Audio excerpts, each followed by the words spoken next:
পবিত্র ঈদ মিলাদুন্নবী সাল্লাল্লাহু আলাইহি সাল্লাম উদযাপন করা যাবে কিনা, অনেকে এটাকে জায়েজ মনে করে। এখানে আপনার অভিমত কি? দেখুন, আমি অভিমত না দিয়ে কয়েকটা প্রশ্ন রাখব, অর্থাৎ প্রশ্নের উত্তরে আবার পাল্টা প্রশ্ন আমি ছুড়ে দিতে চাই, বিশেষ করে যাদের এটা নিয়ে সত্যিই জানার আগ্রহ আছে। অনেকে তো প্রশ্ন লেখেন জানার জন্য না, প্রশ্ন লেখেন হলো ওনার পক্ষের মতটা বের করে আনার জন্য। আমি বলতে চাই যে সাধারণত আমরা সাধারণ মানুষরা যে হুজুরের ভক্ত আমরা তার কথা শুনি। যে হুজুর মিলাদুন্নবীর পক্ষের, তার ভক্তরা মিলাদুন্নবীর পক্ষে কথা বলে এবং সেরকম দলিল খুঁজে বের করে সোশ্যাল মিডিয়াতে সেটা নিয়ে লেখালেখি করে। আর যে হুজুর মিলাদুন্নবীর বিপক্ষে, ওনার ভক্তরা মিলাদুন্নবীর বিপক্ষে তারা ক্যাম্পেইন করে, কাজকাম করে। আমার কথা হলো যে আপনি হুজুরদের পক্ষ বিপক্ষ না নিয়ে কয়েকটা প্রশ্নের উত্তর খোঁজার জন্য আপনি নিরপেক্ষভাবে চেষ্টা করেন। আপনি নিজে একটু সচেতনভাবে, সতর্কভাবে, অনুসন্ধানের দৃষ্টি নিয়ে এই প্রশ্নগুলোর উত্তর খোঁজার চেষ্টা করেন। আপনি শুধু উত্তর খোঁজার যদি সিরিয়াস চেষ্টা শুরু করে দেন এবং নিরপেক্ষভাবে চেষ্টা করেন, আমার বিশ্বাস যে আপনাকে আল্লাহ তাআলা হেদায়েত এবং সঠিক পথ যেটাই সেটা আল্লাহ তাআলা আপনাকে দেখিয়ে দিবেন। শর্ত হলো আপনি আগে গিয়ারটা নিউট্রালে এনে তারপরে খুঁজতে হবে। আমরা যারা গাড়ি চালাতে জানি তারা জানি যে গিয়ার, আপনার ম্যানুয়াল গিয়ার সাধারণত গাড়ি, এটা আপনার নিউট্রালে থাকার পর স্টার্ট দিলে গাড়ি স্টার্ট হবে।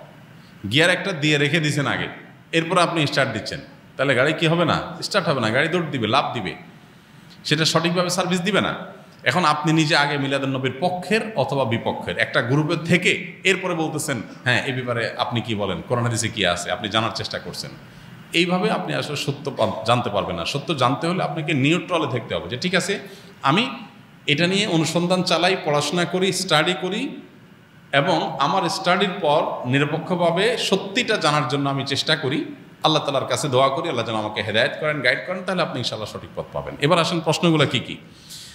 এক নম্বর প্রশ্ন হলো, নবী করিম সাল্লাল্লাহু আলাইহি সাল্লামের যেদিন জন্ম হয়েছে, মিলাদুন্নবী মানে হলো নবী সাল্লাল্লাহু আলাইহি সাল্লামের জন্ম, এটাকে কেন্দ্র করে উদযাপন, আনন্দ ইত্যাদি।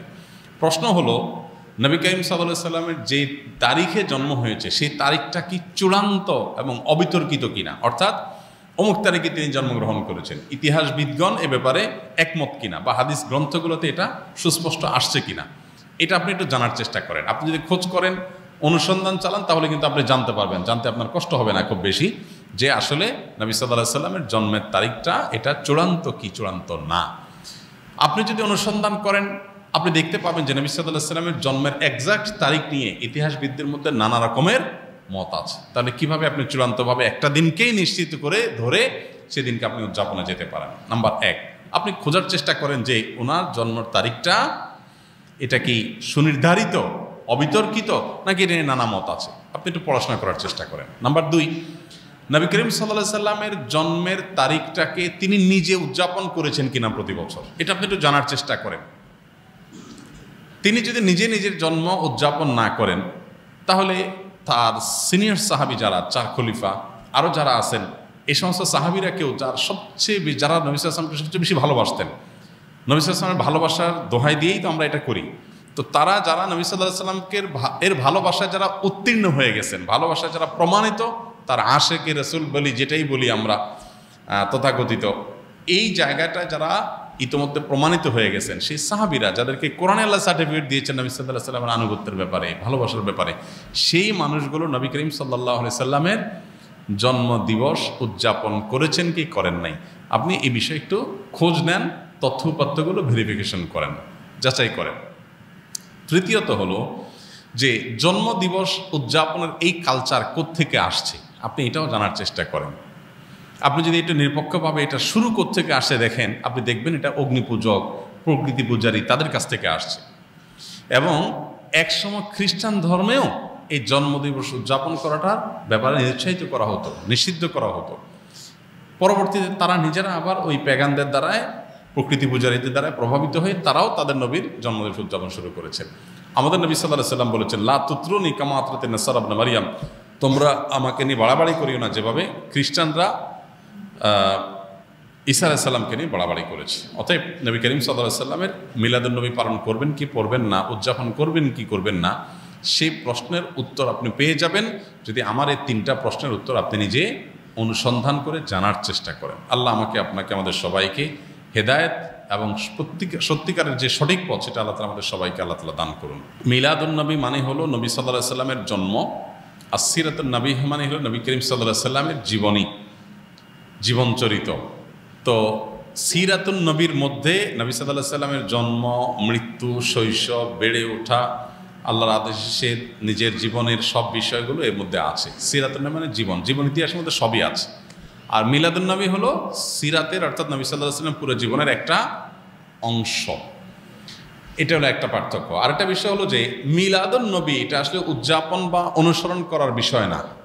নবী সাল্লাল্লাহু আলাইহি সাল্লামের জন্মকে আমরা চাইলে অনুসরণ করতে পারবো না, যে উনি যেভাবে জন্ম হয়েছেন, যে তারিখে হয়েছেন, ওই তারিখে আমি হব, এরকম কোনো অপশন নাই তো। কিন্তু সিরাতুন নবী যেটা, এটা কি করা যায়? অনুসরণ করা যায়। নবী সাল্লাল্লাহু আলাইহি সাল্লামের জীবন চরিত দেখে দেখে সেই অনুযায়ী আমি আমার জীবনকে গঠন করলাম। তো এটা হলো মূলত আমাদের জন্য গুরুত্বপূর্ণ। আমাদেরকে নবী সাল্লাল্লাহু আলাইহি সাল্লামকে আল্লাহ দিয়েছেন তাকে অনুসরণ করার জন্য। তাকে অনুসরণ করার নামগন্ধ নাই, কিন্তু তার মহব্বতের দাবি করে আমি যাচ্ছে তা করে বেড়ালাম, তো এটা আসলে ইসলাম হতে পারে না। অতএব আমাদেরকে নবী করিম সাল্লাল্লাহু আলাইহি ওয়াসাল্লাম অনুসরণ করার চেষ্টা করতে হবে। ডিপ্রেশন, দুশ্চিন্তা থেকে মুক্তির উপায় কি? ডিপ্রেশন এবং দুশ্চিন্তা এখন ঘরে ঘরে। যত বেশি সম্পদ, যত বেশি মানুষের দিনকাল ভালো, তত বেশি মানুষের মধ্যে দুশ্চিন্তা, ডিপ্রেশন বেশি। তো এই দুশ্চিন্তা এবং ডিপ্রেশন এটা থেকে মুক্তি লাভের জন্য আমাদের যে কাজগুলো করতে হবে তার ভিতরে 1 নম্বর হলো 5 ওয়াক্ত নামাজ যথাযথভাবে সুন্দরভাবে আদায় করতে হবে, খুব লম্বা সময় নিয়ে, ধীরে ধীরে। দ্বিতীয়ত, আপনি বেশি বেশি করে কোরআনে কারিমের অর্থ সহকারে তেলাওয়াত করবেন। এটি দুশ্চিন্তা থেকে মুক্তি লাভের জন্য অন্যতম কারণ। বিশেষ করে সূরা ইউসুফ সম্পর্কে অনেক উলামায়ে বলেছেন, এটা অর্থ সহকারে বুঝে পড়লে, মহব্বতের সাথে পড়লে, তাজবিদের সাথে সুন্দরভাবে পড়লে ইনশাআল্লাহ দুশ্চিন্তা থেকে মানুষ বাঁচতে পারে। তৃতীয়ত, দুরুদের আমল। এ সম্পর্কে হাদিসে পরিষ্কারভাবে আমাদেরকে নবী সাল্লাল্লাহু আলাইহি সাল্লাম নির্দেশনা দিয়েছেন যে নিয়মিত যদি কেউ দুরুদ পড়ে, সবসময় দুরুদ পড়ে, তো আল্লাহ তাআলা তাকে দুশ্চিন্তা মুক্ত করেন। আরেকটা হলো ইস্তেগফার। ইস্তেগফার যদি কেউ নিয়মিত পড়েন, তাকেও আল্লাহ তাআলা দুশ্চিন্তা থেকে হেফাজত রাখেন। আর এছাড়া দুশ্চিন্তা থেকে মুক্তি লাভের জন্য একটা বিশেষ দোয়া আছে। নবী সাল্লাল্লাহু আলাইহি সাল্লাম পড়তেন, আল্লাহুম্মা ইন্নী আউযু বিকা মিনাল হাম্মি ওয়াল হাযান ওয়া আউযু বিকা মিনাল আজজি ওয়াল কাসাল ওয়া আউযু বিকা মিনাল বুখলি ওয়াল জুবন ওয়া আউযু বিকা মিন গালাবাতিদ দাইনি ওয়া কাহরির রিজাল। এই দোয়ার প্রথম অংশ যেটা, আল্লাহুম্মা ইন্নী আউযু বিকা মিনাল হাম্মি ওয়াল হাযান, আল্লাহ আপনার কাছ থেকে দুশ্চিন্তা, পেরেশানি, ডিপ্রেশন থেকে আমি পানা চাই। এ দোয়া বিশেষ করে পাঠ করবেন। আর এমনিতে নবী সাল্লাল্লাহু আলাইহি সাল্লামের নিয়ম ছিল, কানাইজা হাযাবাহু আমরুন ফাজা ইলাস সালাহ, কোনো বিষয় যখন তিনি পেরেশানিতে পড়তেন নামাজে চলে যেতেন, 2 রাকাত নামাজ পড়তেন। আর এর বাইরে বিশেষ করে ভোর রাতে তাহাজ্জুদের সময় উঠে নিরিবিলি আল্লাহর সাথে একটু মন খুলে কথা বলেন, ইনশাআল্লাহ আল্লাহ তাআলা আপনার মানসিক অশান্তি দূর করবেন।